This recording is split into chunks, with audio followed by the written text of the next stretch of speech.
Welcome to an exclusive Asia Briefing vlog. My name is Gary Shaman and I'll be your host. Throughout 2022, we're featuring our partner and parent company, Dezan Shira Associates, as they celebrate their 30th anniversary.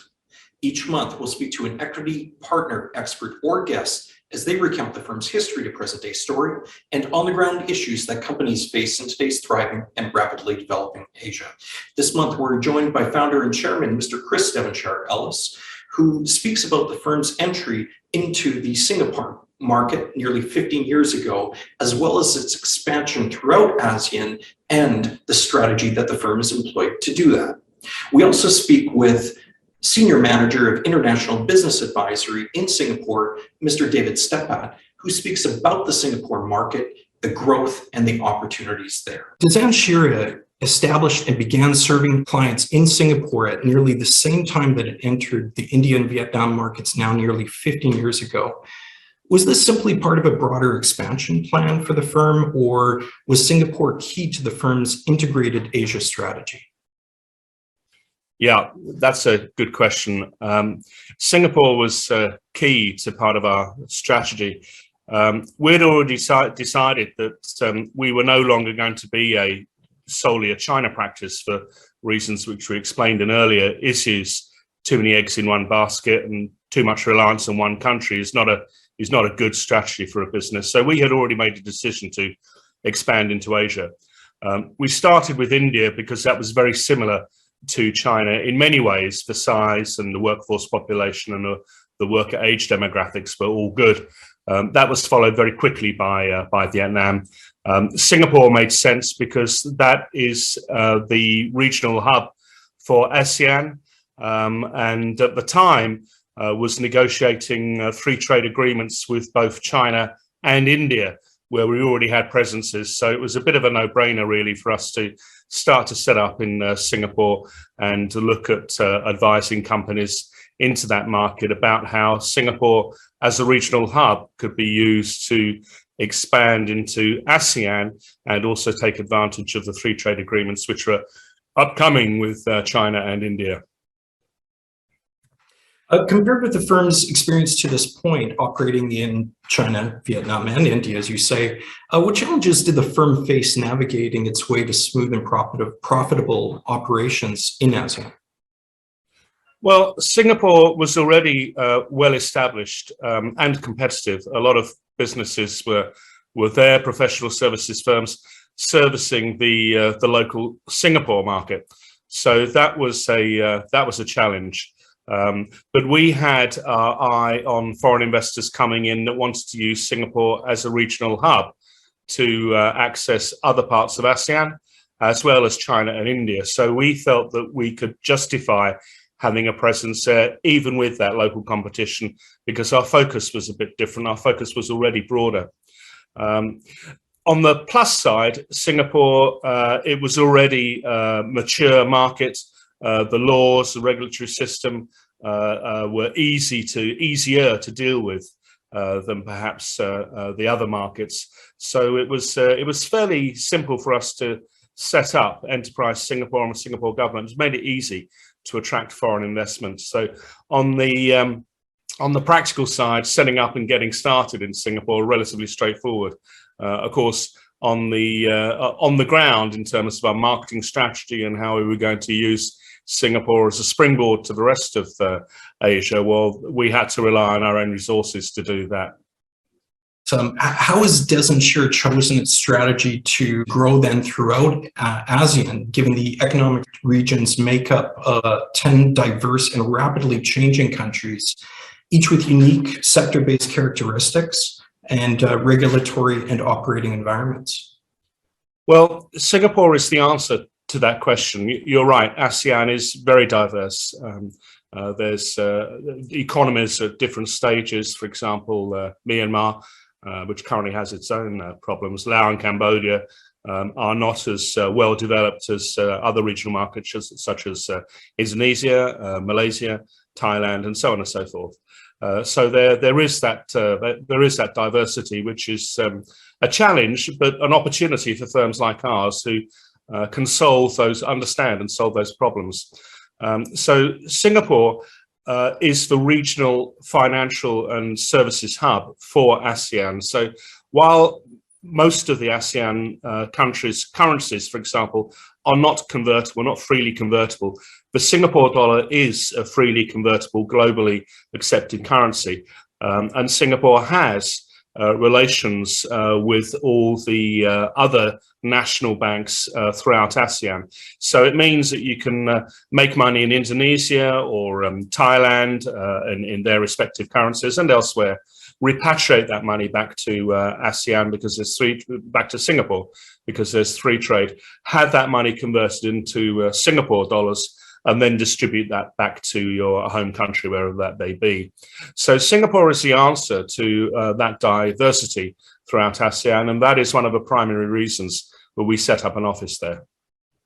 So for international investors who may be eyeing entry into ASEAN, South Asia, China, and the rest of Asia, what role do you see Singapore possibly playing over the next several years in that? Well, again, it's a growth market. ASEAN has a significant middle-class consumer base in its own right of about 300 million. That's expected to triple by 2030. So there's huge potential and growth in people selling goods to ASEAN. Some of the countries within ASEAN, and particularly Indonesia, which we'll be covering in a later issue of these podcasts, have huge manufacturing capacity. So that is also these countries, some of them, Indonesia, Vietnam, Malaysia, Thailand, and the Philippines, all tremendous advantages with lower cost manufacturing, which can be used to sell elsewhere in ASEAN, to China, to India, duty-free because of the free trade agreements, and of course exported around the world. So, but managing that remotely, Singapore is really the answer, because you need to have a hub to internationalize ASEAN, as it were, and Singapore really performs that function. From Dezan Shira's perspective, what is the firm's strategy then for growing throughout ASEAN? Well, at the time, we could set up offices all over ASEAN. We already had in Vietnam, and Singapore was our second, but we could have opened up offices immediately in Malaysia, Indonesia, Thailand, Philippines, so on and so forth. But frankly, we don't have the resources to do that. We're a small to medium-sized firm, and we don't have that financial capability to do everything we want all at one go. So that means we have to be more inventive. We decided that instead of setting up our own offices in all of those locations, we would form something called the Dezan Shira ASEAN Alliance. Now, with our marketing, which is already well known through Asia Briefing, we had ASEAN Briefing, still do, China Briefing, India Briefing. These are very popular and successful products. So we were well known throughout the region. And I went on a tour to an ASEAN tour to the major economies, Philippines, Indonesia, Thailand, Malaysia, and talk to local firms about whether they'd like to link with us, to partner with us, so that as and when we had inquiries for those countries, that we would pass them on for them to execute. And this was nearly 15 years ago. So the Dezan Shira ASEAN Alliance proved to be a success. Subsequently, we helped those firms, some of them on the ground, with their capabilities, things such as their English standards. Some of their protocols were not quite up to scratch, so we helped them with that. One or two of them have left to go and join bigger networks such as PricewaterhouseCoopers and BDO, and I think their relationship with us certainly put them on that ladder. We've replaced those firms in time with our own practice, because we had, for example, a partner firm in Indonesia who was acquired by BDO. So we lost that partner firm, but by that time we'd had enough experience of the Indonesia market to make a go of it on our own, which we did about 4 or 5 years ago now. So the Dezan Shira ASEAN Alliance was really a useful tool for us to interact with partner firms, which we do elsewhere as well, but specifically within ASEAN, to get that local knowledge, to have our clients happy, and to develop our own knowledge of the local markets, because ASEAN countries are all different, to enable us over time to then make investments into those specific markets and set up our own offices. So that was the strategy, and it's a strategy we're continuing now in other parts of the world, such as the Middle East and Northeast Asia and so on and so forth. So, but the Dezan Shira ASEAN Alliance worked for us, and that's how we were able to solve the problem about having a regional presence without having the financial resources to do that ourselves. So sometimes a lack of money means you have to use your head, and often the results in doing that are better than if you just threw a whole bunch of money at it. So having a lower budget doesn't mean to say you can't get what you want. It just means you have to be more inventive. Tapping into those local resources makes a lot of sense in international business. Fantastic. Thanks, thank you. With this session, we'll speak to David Stepat next for an on-the-ground perspective about how the firm is positioned in Singapore and about the market as an international business destination. Thank you, Chris. David's a good guy. I like talking to him. Thank you. Hi, David. Thanks for joining us today to share your insights about Singapore. Chris explained the early developments of the Singapore market as Dezan Shira's head of business advisory in Singapore, in our Singapore operations, and given the importance and vibrance of the market there. Can you tell us more about Dezan Shira's Singapore team and its service specializations in the market? Certainly, Gary. Thank you for having me. As Chris already mentioned, our office was established in 2011. So now we mark more than a decade of operations here. Our team advises investors in Singapore on a range of services. So we cover everything from the initial market analysis and location search to incorporation to back office functions like legal, HR, accounting, payroll. And we are really a one-stop shop for our clients. So they can leave incorporating the company with us, all the back office functions, and they can focus on their business. Singapore here is a very attractive market for our clients. Singapore is the fourth largest economy in ASEAN, right behind Thailand, Indonesia, and Malaysia. And it has become very important regionally as companies and investors are diversifying their Asia operations and supply chains due to disruptions emanating from China's strict lockdowns, the US-China trade war, and Hong Kong's realignment. Companies are looking for new markets, and Singapore is the premier location for a hub in the region, mainly due to three factors. So we have the ease of doing business. Singapore frequently ranks as one of the best places in the world to do business with an excellent lean tax system. And Singapore, as number two, has proximity to Asia's markets. So it's right in the heart of Southeast Asia. We are just a short flight away from China, short flight away from Australia, Vietnam, Indonesia, the Philippines, Malaysia, all these exciting markets. So it's perfect really if you are active in all of these markets. And Singapore has a very deep local talent pool. There's a lot of specialized knowledge here, and the specialists you will find here and you can hire in Singapore, you will not find in these other markets. So I really think that these three factors combined really make up for Singapore's attractiveness. From your perspective, you've already alluded to some of this, but from your perspective, how else does Singapore differ from some of these other ASEAN markets?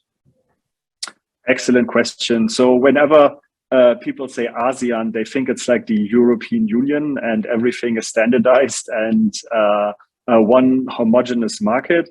But instead, it's more like a complex patchwork. All these countries have their own local regulations, business customs, cultures, own laws, and consumer preferences, of course.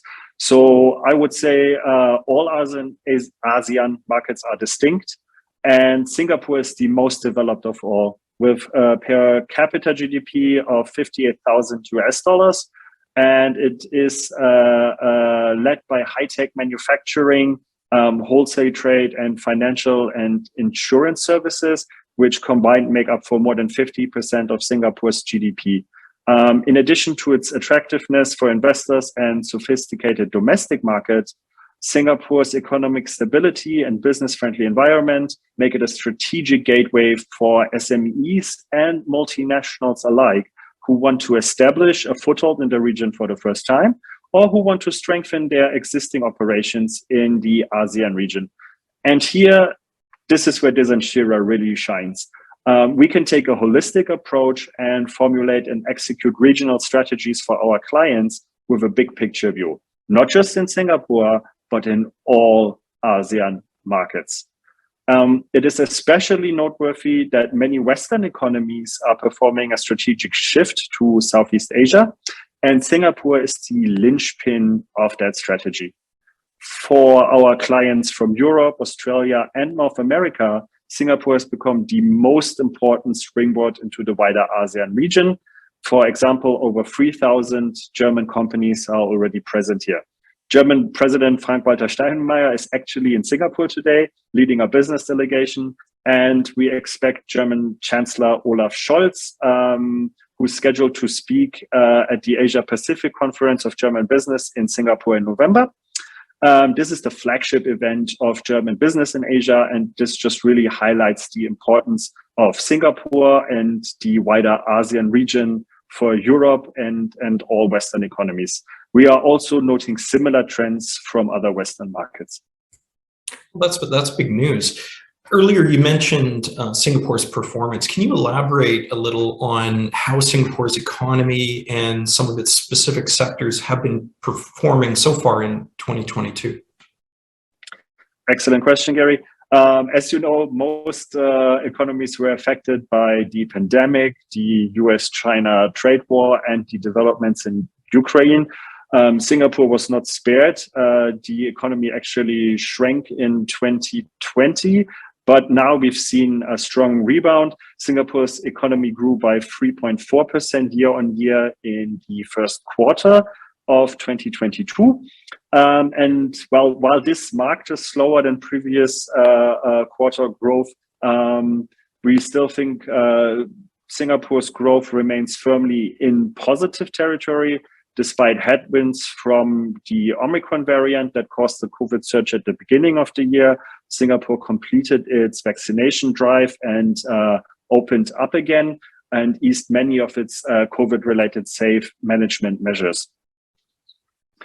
We expect Singapore to hit its growth target for 2022 at 3.8%, based on strong post-pandemic recovery and the resumption of connectivity in the region and worldwide, despite uncertainties over fuel prices and the looming recession in the United States. Singapore's extensive free trade agreements, coupled with the transparent legal system, educated workforce, have been credited with accelerating the recovery and fueling strong growth, and especially in manufacturing, logistics, and digitization. So for example, as you know, British appliance manufacturer Dyson relocated their global HQ to Singapore to take advantage of growth opportunities in Asia. This is also a continued trend that we see across the Dezan Shira group. Businesses want to know where is the best location to tap into growth potential.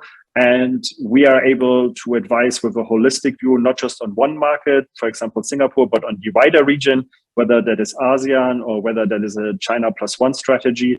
And we really can explain this to boards with tax models, with location analyses that then fuel the decision making. So for example, you could open a regional hub in Singapore, take advantage of the lean tax system here and that there are no taxes on dividends. And from here, you steer your operations in Vietnam, where you have a factory, for example, and in Batam, Indonesia, where you have a business processing outsourcing center for most of your administrative functions. Now, we are, I think, one of very few companies that can give you this wholesome view and approach that really takes a strategic look here and takes into consideration taxation, incorporation and legal requirements in these different markets and really combine them to form a whole picture. Sounds powerful and very valuable to international investors. So how do you see Singapore's positioning and outlook then? For example, which factors do you think contribute most to its attractiveness as an investment destination and as a prospect for international businesses? I think personally, Singapore has a very positive outlook. There's an increased focus on Southeast Asia by many of the world's largest economies, whether it's the European Union, China, or the United States. And this combined with Singapore's location at the entrance to the Strait of Malacca, through which 40% of world trade pass, means Singapore's importance will only grow. And these expansions, of course, are fueled by different reasons. So for one, we have the Western sphere of influence. We have European and American companies who are diversifying their supply chains. They are engaged in diversifying away from China, so to markets like Vietnam, for example, and other ASEAN countries. Here, Singapore is very important for them as a regional hub. It's the same for companies that are leaving Hong Kong. Here also, of course, because we are in the market in Hong Kong, there is not a wide exodus. I would say it's more localized. Companies that tend to leave tend to be American, and they tend to be in the financial services industry. So, of course, here you have to differentiate, not a wide exodus from Hong Kong that we cannot confirm, but certain elements are leaving and they are relocating to Singapore. Then also we have Chinese companies who are being pushed out of the US stock exchanges.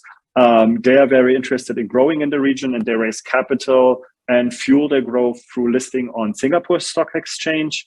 And then lastly, we also see family offices relocating their operations to Singapore through Singapore's Global Investor Program.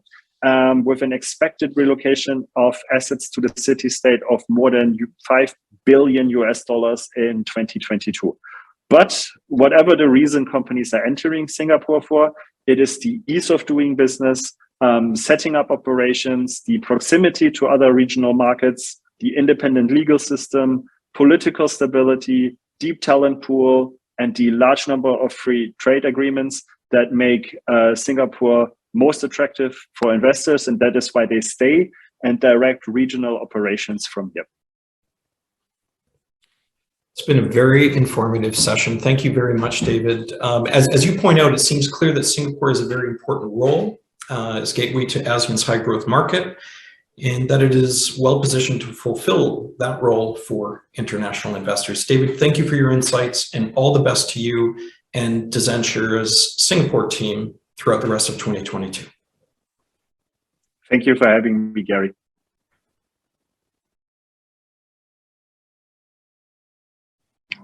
So my relationship with Dezan Shira goes back, I think, nearly 15 years, most of the time that I've been out in Asia, both China and Southeast Asia as well. And really has had an impact on, my career, my work with companies, etc., throughout that time. And it's really been a wide range of different services, and both professionally with organizations that I've been working with and personally as well. So it kind of it began with a personal introduction, actually. And I got to know the organization and sister organization, the briefings. China Briefing is something that I used to read religiously, and the ASEAN Briefing I've also found extremely useful to stay on top of the changes that are happening in a really agile and volatile region of the world.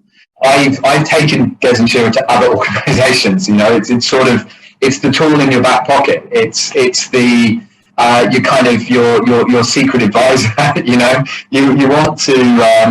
You want to bring knowledge to the table. You want to prove yourself as an executive in an organization, and you need to know about the challenges of doing business in Myanmar, right? You need to know about what kind of tax structures might we need to set up factories in Vietnam.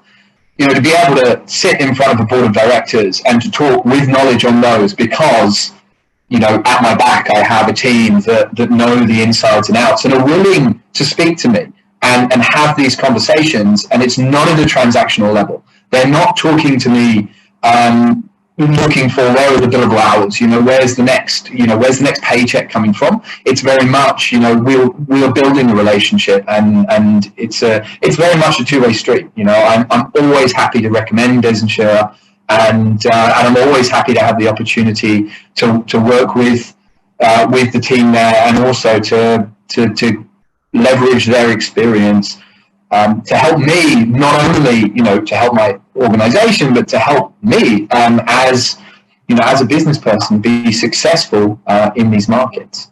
But I've kind of done a bit of everything with Dezan Shira, and in fact they've helped with company setup. They've also helped us greatly with visa and immigration issues, and especially where we've had, unfortunately, not by my choosing, another organization assist with company setup and visa immigration, and made, quite frankly, some mistakes that needed to be fixed. And Dezan Shira were able to come in and fix that for us when a couple of other companies were not capable of. And really, across these different things, and including my own personal investments and getting advice on corporate setup and tax structures for those as well, I trust them to that degree. The other thing has been really that consistency. Consistency across the different markets, from China to the Indian subcontinent and to the ASEAN region. And it's that combination. When I deal with people at Dezan Shira, I really feel like these are people who are invested in the work that they do. They're experts in their own right. And it kind of feels like you're dealing with a boutique, but with the consistency of a large multinational, which is something that's really, really important to me. And another thing is trust. Being able to trust that I have the right people with the right knowledge and the right skill set, who have that mutual trust with me and can be honest and can tell me, how it is really, really vital. Because I think in the industry, there's a lot of promises. There's a lot of people sharing what they think they can do, rather than really what is the right thing to do and what is possible.